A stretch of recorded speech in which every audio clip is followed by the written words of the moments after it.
আসসালামু আলাইকুম বন্ধুরা, welcome back to my YouTube channel. আজকে আমি আবারও আপনাদের সামনে চলে এসেছি নতুন আরও একটা ভিডিও নিয়ে। আজকে আমি দেখাবো স্কুল ইউনিফর্ম কামিজ কাটিং। আমি কাটিং দেখাবো সম্পূর্ণ সূত্রের সাহায্যে, একবারে সহজ সরলভাবে। যারা নতুন আছেন তারাও আমার ভিডিওটা ধৈর্য সহকারে দেখলেন খুব সহজে কাটিং কি করে করতে হয় সম্পূর্ণটাই শিখে যেতে পারবেন একবারে সহজভাবে। তো বন্ধুরা, এই যে আমি কাপড়টাকে প্রথমে 4 পার্টে বিছিয়ে নিয়েছি। এটা প্লেন কাপড়, আমি সামন পার্ট পিছন পার্ট একসঙ্গেই কাটিং করবার জন্য বিছিয়ে নিয়েছি। তো এক সাইড থেকে আমি কাপড়টাকে ধরে ওই পাশে পাল্টি করে নিয়েছি। তো কাপড় পাল্টি করার নিয়ম হচ্ছে, যেখানে আমার সবচাইতে বেশি অংশ আছে, হিপে আছে আমার বেশি, তো সেই যতটা মাপ হবে হিপের মাপ নিয়ে প্রথমে আমি কাপড়টাকে ওই মাপে ভাঁজ করে নিয়েছি। তো এই মাপে আমি আজকে কাটবো। যার লেন্থ আছে 36, চেস্ট আছে 32, আর কোমর আছে 27, আর হিপ আছে 34। এই মাপে আমি আজকে কামিজটা কাটিং করে দেখাবো একবারে সহজ সরলভাবে। তো বন্ধুরা, ভিডিওটা ধৈর্য সহকারে দেখুন। তো এই যে আমি এখন এখানে ঝুলের মাপটা নিয়ে নিচ্ছি। এই দিক থেকে এখানে আমি প্রথমে 36 ইঞ্চিতে একটা দাগ দিয়ে দিব। এই যে 36 ইঞ্চিতে দাগ দেওয়ার পরে এখানে নিচে আমি 2 ইঞ্চি এক্সট্রা নিয়েছি। পিছন পাটের জন্য আমি আরও এখানে হাফ ইঞ্চি এক্সট্রা একটা দাগ দিয়ে নিচ্ছি, কারণ পিছন পাটে হাফ ইঞ্চি বেশি না নিলে সামন গলা পিছন দিকে ঝুঁকে যাবে। এইবার এখানে আমি নিয়ে নিব এখান থেকে পুটের মাপ। পুট নিয়ে নিব আমার 32 ইঞ্চি বডির জন্যে। 6 ইঞ্চিতে আমি পুটের জন্য দাগ দিব। এবার এখান থেকে সমান বরাবর 6 ইঞ্চিতে দাগটা দিয়ে দিব। এবার এটা আর্মহোলের দাগটা এখান থেকে আমি নিয়ে নিব আর্মহোলের মাপ, এই জন্য দাগ দিয়ে দিলাম। এখানে 6 ইঞ্চিতে 6.5 ইঞ্চিতে আর্মহোলের জন্য নিয়ে নিয়েছি। এই যে তারপরে আর্মহোলের নিচ থেকে ওইখানে 2 ইঞ্চিতে দিলাম। এবার কোমরের জন্য এখানে আমি দিব 14 ইঞ্চি আছে কোমর, হাফ ইঞ্চি যোগ করে 14.5 দিয়ে দিলাম। এবার এইখানে আছে আমার 20 ইঞ্চি, তো হাফ ইঞ্চি এখানেও যোগ করে 20.5তে দাগ দিয়ে দিলাম। এবার এই দাগগুলোকে সোজা করে নিব। যে দাগ আমার সোজা করা হয়ে গিয়েছে। এইবারে আমি এইখানে হাফ ইঞ্চি পুট ডাউন করব। প্রত্যেকটা কামিজে পুট ডাউন মাস্ট করতেই হবে, না হলে আমাদের এখানে আর্মহোলের অংশে কাপড় কুঁচকে থাকবে, ঝুল হবে। কলারের ক্ষেত্রে এক ইঞ্চি আর এর ক্ষেত্রে হাফ ইঞ্চি।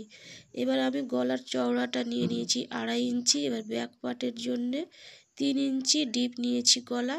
আবার সামন পার্টের জন্য এখানে আমি নিয়ে নিয়েছি 6 ইঞ্চি। আর চওড়া নিয়ে নিব এখানে 2.5 ইঞ্চি। এর বেশি নেওয়া যাবে না, তো কাঁধ খুলে গলা আমার বড় হয়ে যাবে, এতটাই নেবেন।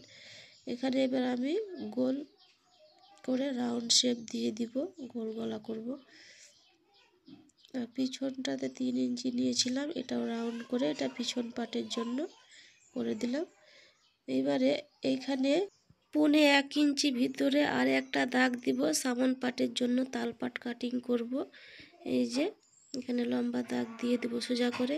এবার পিছন পাটের জন্য 1 ইঞ্চিতে এভাবে রাউন্ড শেপ দাগ দিয়ে তারপরে রাউন্ড শেপ। এবার সামন পাটের জন্য এখানে 1.25 ইঞ্চি ভিতরে তাল পাটের জন্য এটা রাউন্ড দাগ দিয়ে দিব।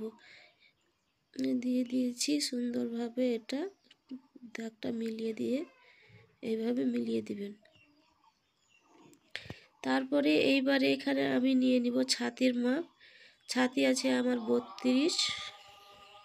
এবার 32-এর সাথে 2 ইঞ্চি যুক্ত করে হয়ে যাবে আমার 34। আর 34কে 4 দিয়ে ভাগ করে হয়ে যাবে আমার 8.5 ইঞ্চি। এবার 1.5 ইঞ্চিতে এখানে সেলাই মার্জিন নিয়ে নিয়েছি।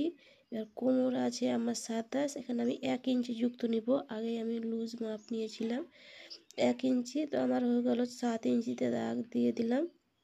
আবার এখানে 1.5 ইঞ্চি সেলাই মার্জিন এক্সট্রা নিয়েছি।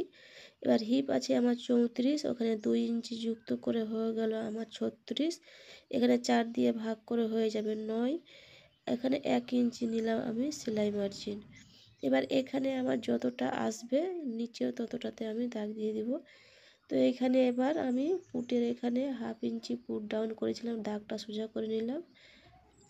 সোজা করে নেওয়ার পরে এবার আমি এইখানে যে আমি 2 ইঞ্চি নিচে দাগটা দিয়েছিলাম, এখানে তিরছাভাবে এখানে নিব না, এটা সোজা এখান থেকে আর্মহোলের ওইখানে আমি সোজাভাবে এটা তিরছা নিব না, তিরছা নিলে বগলের নিচে ওখানে জমে থাকবে। এবার দাগগুলোকে আমি সোজাভাবে মিলিয়ে নিলাম, দাগের উপর দাগ দিয়ে সম্পূর্ণটা মিলিয়ে নিলাম। এখানে একটু রাউন্ড করে শেপ দিয়ে দেব, এই যে।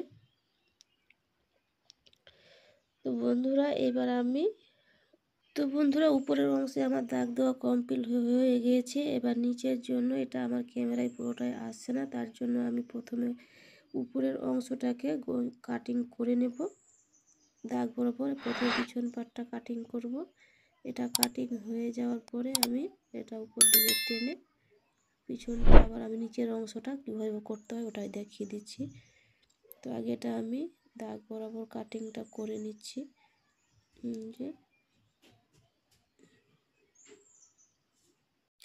প্রথমে পিছন পাটের এই দাগটা থেকে কাটিং করব, ভুল করে আবার সামনের পাটে ওটা কেটে দেবে না, তো আবার ভুল হয়ে যাবে, সামনের পাট পিছন পাট একটাই হয়ে যাবে। তো এইভাবে আস্তে আস্তে কাটিংটা করে নেবেন। এইখানে একটা আমি আগে কুটকা দিয়ে নিচ্ছি, এই যে এখানে আমার সেলাই পড়বে ওটাই কুটকাটা আমি দিয়ে নিলাম। এবার এইখান থেকে এইভাবে রাউন্ড শেপে আমি এটা আগে কাটিংটা করা হয়ে গেলে এবার আমি কাপড়টাকে ধরে আস্তেভাবে ধরবো, ধরে সামনের দিকে টেনে নেব, টেনে এবার আমি এখানে নিচে অংশে মাপটা করে নেব। এবার এইখান থেকে আমার পুরোপুরি যেই মাপটা এসেছে 10 ইঞ্চি, এইখান থেকেও আমি এই যে নিচে 2 ইঞ্চি যেটা এক্সট্রা নিয়েছিলাম সমান করে নেব আগে মাপটা। তো এইভাবে এই দাগ দিয়ে দিলাম।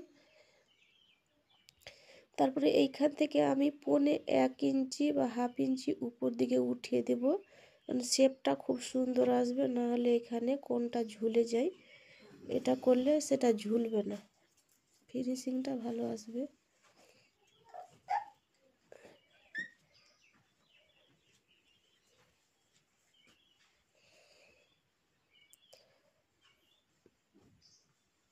এখানে এবার 2 ইঞ্চি সেলাই মার্জিনে এখানে দাগটা দিয়ে দিলাম মেপে।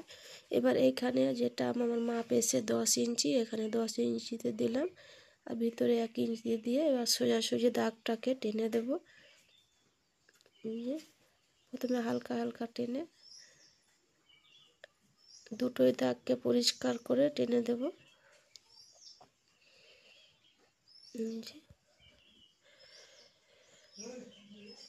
এবার দাগটাকে আমি ভালো করে সোজা করে টেনে দেব,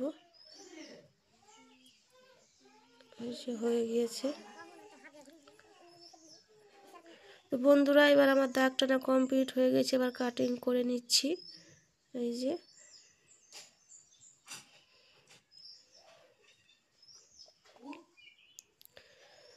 এই যে আমার কাটিং এবার কমপ্লিট হয়ে গিয়েছে।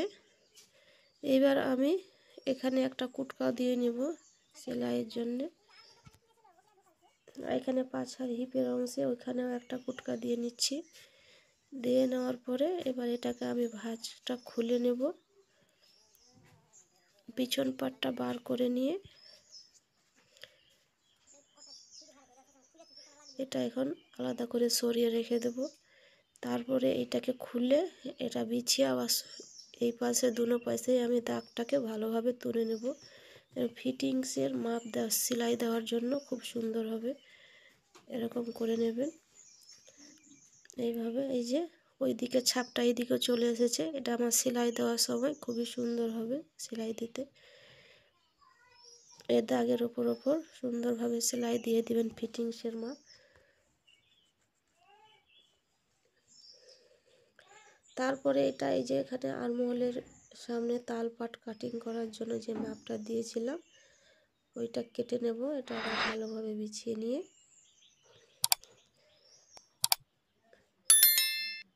এবারে সামনের গলাটা কাটিং করে নেব।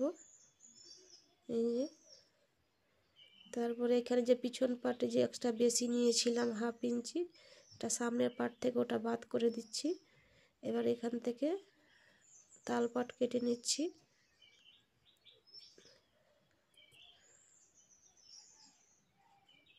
হয়ে গেছে। তো বন্ধুরা আমি এবার এখানে হাতা কাটিং করার জন্য আমার এটা ফিটিংস মাপটা কত আছে দেখে নিব। ওইভাবে দেখে এইভাবেও দেখতে পারেন এটা রাউন্ডটা কতটা আসছে, সেই মাপেও কাটিং করতে পারেন, দুইভাবেই করা যায়। তো এটা আমি এবার সরিয়ে রেখে দিয়ে হাতার কাপড় বিছিয়ে নিয়েছি। এটা তিরছাভাবে একটু বিছিয়েছি তো ফিনিশিংটা ভালো আসে। আর মহলের ওখানে হাত এবার আমার এখানে ঝুল আছে 16 ইঞ্চি হাতা লম্বা, তার সাথে 2 ইঞ্চি এক্সট্রা নিয়ে নিলাম। এবারে এইখানে 5 ইঞ্চির উপরে যেটা মাপ সর্বনিম্ন 4 ইঞ্চিতে নিয়ে আসতে হবে। এখানে আমার 32 ইঞ্চি ছাতি আছে, ওই জন্য আমি 4 ইঞ্চি নিলাম। যখন 40 ইঞ্চির উপরে হয়ে যাবে তখন 5 ইঞ্চি নিতে হবে ফুল হাতার ক্ষেত্রে। বা এবার এখানে এটা রাউন্ড শেপ দিয়ে দিলাম। এবার আমি হাতাটা মেপে মেপে চেক করে নিচ্ছি ঠিকঠাক আমার আছে কিনা। তো এইভাবে চেক করে নেবেন আপনারাও। এই যে একটু কম পড়ছিল ওই জন্য বেশি করে নিলাম। এটা বেশিটা যেটা থাকছে ওটা সেলাই মার্জিন হয়ে যাবে। এটা এইভাবে সুন্দর করে প্রথমে রাউন্ডটা ফিনিশিংভাবে দিয়ে নেবেন। এই যে এবার আবার আমি চেক করে নিচ্ছি। 8 ইঞ্চি থেকে আমার একটু বেশি আছে, আমার পুরোপুরি 8 ইঞ্চি দরকার। তো বন্ধুরা আমার রাউন্ড শেপ দেওয়া হয়ে গেছে। এবার এখানে আমি মোহরির মাপ নিয়ে নিব। মোহরি আছে আমার 10, 5 ইঞ্চিতে আমি দাগ দিয়ে দিলাম। এই যে বাকি এখানে আমার 1 ইঞ্চি সেলাই মার্জিন এক্সট্রা নিয়ে নিলাম। এবার এখান থেকে এটা রাউন্ড শেপ করে দেব, ওটা সেলাই মার্জিন, এটা ফিনিশিং লাইন। দাগ দেওয়া আমার এখানে কমপ্লিট হয়ে গিয়েছে। এবার এটা আমি কাটিং করে নিচ্ছি।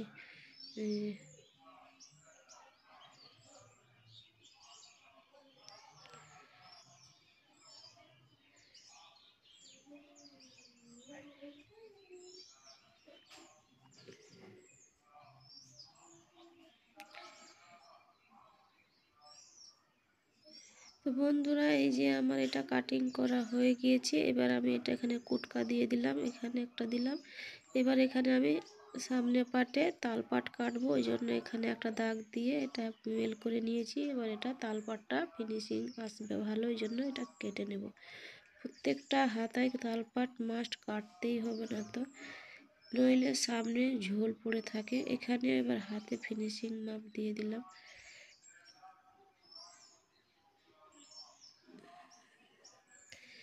এই যে আমার হাতা কাটা এখন কমপ্লিট হয়ে গেছে। এবার আমি গলার পট্টি কেটে নেব। সামন গলা পিছন গলার পট্টিটা কিভাবে কাটতে হয় ওটাই দেখাচ্ছি। কাপড় যদি বেশি থাকে এইভাবে কাটবেন, কাপড় কম থাকলে লম্বা পট্টি করে জয়েন করা যায়। এটা আমি এখন আমার কাছে এক্সট্রা কাপড় অনেকটাই আছে, তো এইভাবে দেখিয়ে দিচ্ছি। এইভাবে ফিনিশিংটা খুবই সুন্দর আসে গলার, বক্রম ছাড়াই, পেপার পেস্টিং ছাড়াই খুব সুন্দর গলার ফিনিশিং আসে এইভাবে কাটিং করলে। এভাবে কাটিংটা করে নেবেন। এই যে 1 থেকে 1.5 ইঞ্চি মার্জিন রেখে এভাবে রাউন্ড করে কাটিং করে নিলাম। এটা পিছন পাটের জন্য হয়ে গেল। এবার সামন পাটের জন্য এটাকে সামন পাটটা আবার এখানে বসিয়ে নেব এর উপরে। এখানে সুন্দরভাবে সমান করে বসিয়ে নেব। তারপরে এখানে আবার এখানে চক দিয়ে দাগ দিয়ে গোল করে রাউন্ড করে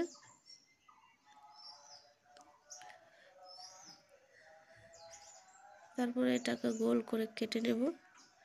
এটা কাটিং করা হয়ে গেলেই আমার হয়ে যাবে গলার পাইপিং কাটা।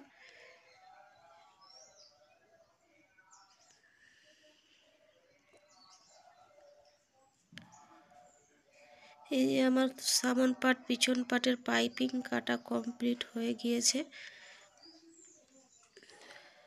দেখতে পাচ্ছেন বন্ধুরা। এই যে দেখতে পাচ্ছেন দুটোই পাট আমার রাউন্ড করে কাটা কমপ্লিট হয়ে গেছে। এটা সামন পাটের গলা, এটা পিছন পাটের। তো বন্ধুরা এই যে দেখতে পাচ্ছেন আমার কাটিং হাতা প্লাস কামিজ কাটিং সম্পূর্ণ হয়ে গেছে। আজকের মতো এইটুকুই আমি সেলাইয়ের ভিডিও এরপরের ভিডিওতে দেখাবো। তো বন্ধুরা যদি ভিডিওটা ভালো লাগে, হেল্পফুল মনে হয়, তো প্লিজ চ্যানেলটাকে আমার সাবস্ক্রাইব করে দেবেন এবং লাইক করেন, শেয়ার করেন। আর নতুন নতুন ভিডিও পেতে আমার চ্যানেলটাকে সাবস্ক্রাইব করে বন্ধু হয়ে পাশে থাকেন। তো বন্ধুরা আজকে মতো এই পর্যন্তই, দেখা হবে পরবর্তী ভিডিওতে। আসসালামু